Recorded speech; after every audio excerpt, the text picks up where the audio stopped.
So I'm telling you, so if you guys have been keeping your ears to the streets, you probably heard that GitHub changed their terms of service, and you will be absolutely correct.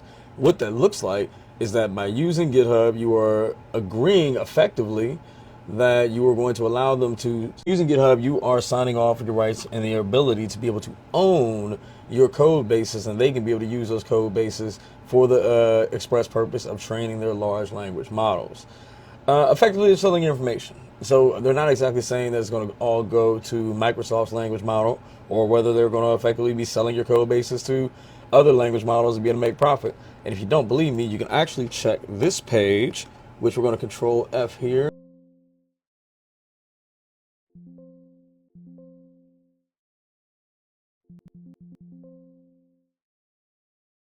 So artificial intelligence, yes.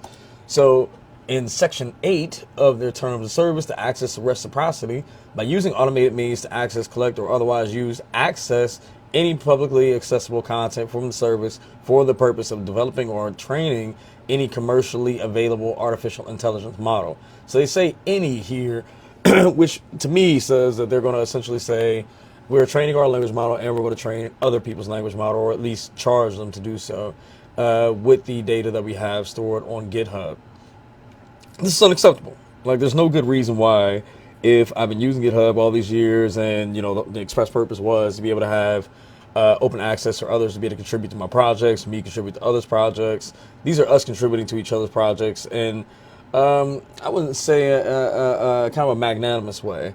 You know, it's not necessarily something that, you know, we did specifically for profit, but Microsoft is deciding that they are going to do it for profit, and they're going to be taking your code base to do so.